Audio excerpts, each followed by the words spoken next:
Long ago, in the wide expanse of Uz, a man named Job stood as a model of integrity and devotion. He was described as blameless, someone who revered God and distanced himself from all forms of evil. Job's life was marked by both spiritual and material abundance. His possessions were vast: 7,000 sheep that grazed on green hills, 3,000 camels that carried his goods across trading routes, 500 yoke of oxen for ploughing the fields, and 500 donkeys that worked tirelessly. This wealth was managed by a large number of servants, and Job's estate was renowned throughout the East. Job's greatest joy, however, was his family. He was blessed with 7 sons and 3 daughters. His children were known for their strong bonds, frequently gathering to celebrate birthdays with feasts. The camaraderie they shared was genuine and filled Job's heart with pride. Yet he was ever vigilant in his devotion, offering sacrifices on their behalf after each feast, thinking, "Perhaps my children have sinned and cursed God in their hearts." This ritual underscored the depth of Job's piety. One day, in a realm far beyond human sight, there was a gathering of heavenly beings before the Lord. Among them appeared Satan, the accuser, who had been wandering across the earth. The Lord addressed him, "Where have you come from?" Satan replied with a smirk, "From roaming the earth and walking through it." The Lord's eyes shone as he spoke of Job. "Have you considered my servant Job? There is no one like him on earth, blameless, upright, fearing God and shunning evil." But Satan scoffed. "Does Job fear God for nothing? You have protected him and blessed everything he touches, but take away all he owns, and he will surely curse you to your face." The Lord, confident in Job's faith, granted Satan permission to test him. "Very well, everything he has is in your power, but do not lay a finger on the man himself." Unbeknownst to Job, the peace of his life was about to be shattered. A messenger rushed to Job's home, his face pale with terror. The oxen were plowing, and the donkeys were grazing when the Sabeans attacked. They took them and killed the servants. "I am the only one who escaped to tell you." Before Job could process this blow, another servant stumbled in, breathless and disheveled. Fire from God fell from the sky and burned up the sheep and the servants. "I alone have survived to tell you." Job's heart pounded as yet another messenger arrived, barely able to speak. "The Chaldeans formed raiding parties and swept down on your camels, taking them and killing the servants. I alone have escaped to tell you." Finally, before the echoes of horror had even faded, a 4th messenger appeared, tears streaming down his face. "Your sons and daughters were feasting in the oldest brother's house when a mighty wind came from the desert and struck the 4 corners. The house collapsed, and they are all dead. I am the only one who escaped." These words hung heavy in the air. Job's mind reeled, and grief surged through him like a tempest. He stood, tore his robe, a sign of deep mourning, and shaved his head in profound sorrow. Yet, despite his immense pain, he fell to the ground and worshipped, whispering, "Naked I came from my mother's womb, and naked I will depart.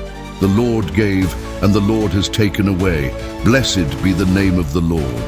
In all of this, Job did not sin by charging God with wrongdoing. Time passed, and once more the heavenly beings came before the Lord. Satan was there again. "Where have you come from?" the Lord asked. Satan repeated his earlier response, "From roaming the earth and walking through it." The Lord, with pride in his voice, said, "Have you considered my servant Job? He still holds fast to his integrity, even though you incited me against him to ruin him without reason." Satan sneered, "Skin for skin. A man will give all he has for his life. Strike his flesh and bones, and he will curse you to your face." The Lord responded, "Very well, he is in your hands, but you must spare his life." Satan left the presence of the Lord and afflicted Job with painful sores from the soles of his feet to the top of his head. The itching and burning were unbearable, and Job sat in ashes, scraping his skin with a piece of broken pottery for some relief. The once respected man of Uz had become unrecognizable in his misery. Job's wife, witnessing his suffering and overwhelmed by grief herself, said, "Are you still maintaining your integrity? Curse God and die." But Job's response was steadfast. "You are speaking like a foolish woman. Shall we accept good from God and not trouble?" Even in his suffering, Job did not sin with his lips.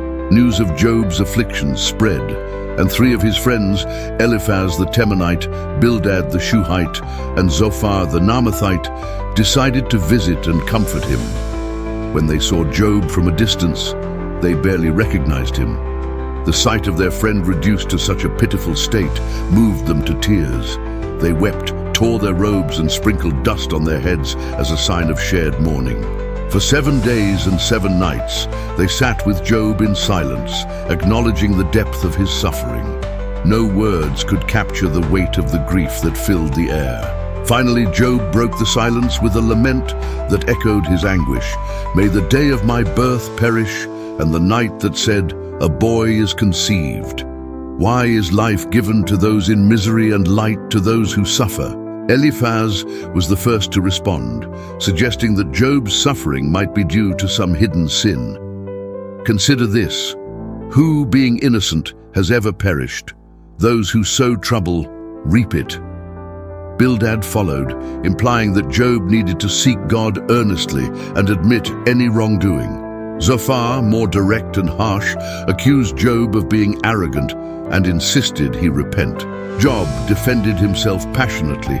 "I am blameless, yet my suffering continues. Why do the wicked prosper while I endure this torment?" He expressed both his confusion and his unwavering trust in God, saying, "Though he slay me, yet will I hope in him." As the debate wore on and Job's questions deepened, a storm gathered. Dark clouds rolled across the sky, and lightning illuminated the heavens.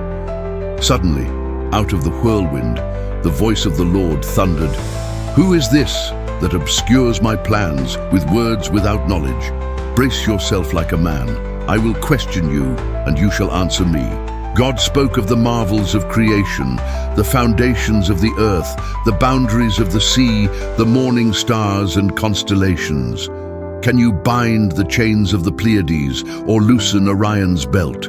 Do you give the horse its strength or clothe its neck with a flowing mane? Does the hawk take flight by your wisdom? The questions were not meant to belittle Job, but to reveal the vast difference between human understanding and divine wisdom. Job, humbled and awestruck, responded, "I am unworthy. How can I reply to you? I put my hand over my mouth."